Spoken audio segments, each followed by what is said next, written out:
आहा वहां तो भक्ति नृत्य कर रही है। मन गदगद हो गया, लेकिन एक आश्चर्य मैंने वहां पर देखा। एक युवती खिन्न मन से उदास होकर बैठी है और उसके सामने दो पुरुष जो वृद्ध हो गए हैं समय से पहले। अब नारद जी ने सोचा, देखो नारद जी संत है ना, तो संत हृदय नवनीत समाना। नारद जी का हृदय पिघल गया और मन में सोचा मैं इस देवी के पास जाऊं और इसका जो भी दुख है उस दुख को दूर करूं। और नारद जी ने जैसे कदम बढ़ाया तो नारद जी उसी समय रुक गए। क्यों रुके? मन में सोचा यहाँ सब स्त्रियों का समुदाय बैठा है, कोई पुरुष नहीं दिख रहा और मैं अकेला पुरुष वहां जाकर क्या करूंगा, ना जाने कौन मेरे बारे में क्या क्या बोल दे। इसलिए नारद जी वहां रुक गए और जैसे ही रुके तो उस देवी ने आवाज लगाई, भोवो साधु क्षणम तिष्ठा मत चिंतामपि नाशया। हे महाराज, कुछ क्षण के लिए रुक जाइए।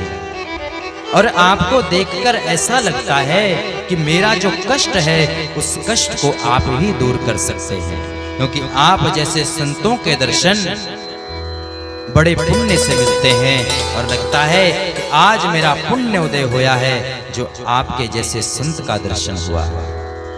नारद जी पास आए, पूछा देवी कौन हो तुम?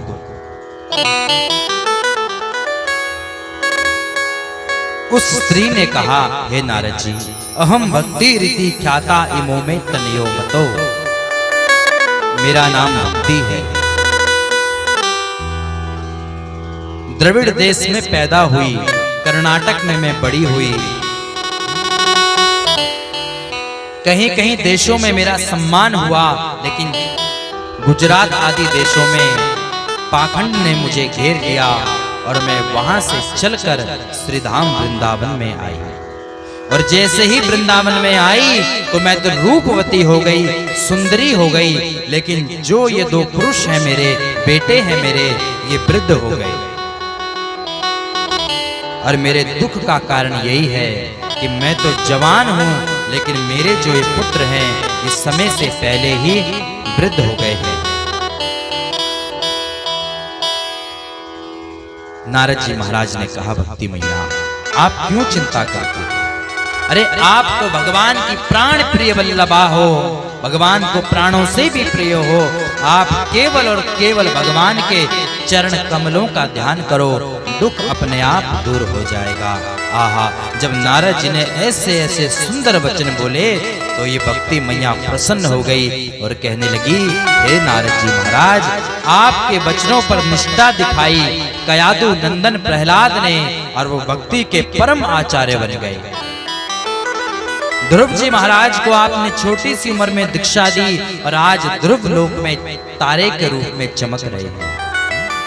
जिस जिस पर आपने कृपा करी उसका भाग्योदय होया है और लगता है आज आपसे मिलकर मेरा भी भाग्योदय होने वाला है।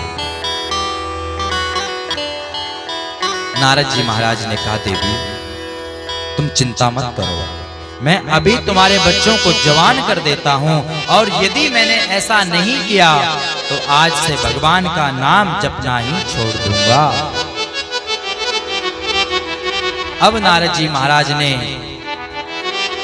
वेद पाठ पढ़ना आरंभ किया, उपनिषद सुनाए, शास्त्र सुना दिए। गीता का पाठ एक बार नहीं कई बार सुना दिया, लेकिन ये ज्ञान और वैराग्य जमाई लेकर उठते हैं फिर सो जाते हैं। वेद के मंत्र कानों पर जैसे पढ़ते हैं तो थोड़ा उठते हैं और फिर सो जाते हैं। अब नारद जी तो परेशान हो गए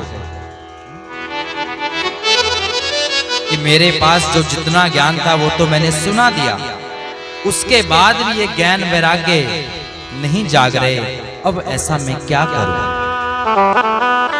इतने में आकाशवाणी हुई, हे नारद जी महाराज, ये ऐसे नहीं उठेंगे, इनको उठाने के लिए आपको सत्कर्म करना पड़ेगा और वो सत्कर्म तुम्हें कोई संत शिरोमणि बताएंगे।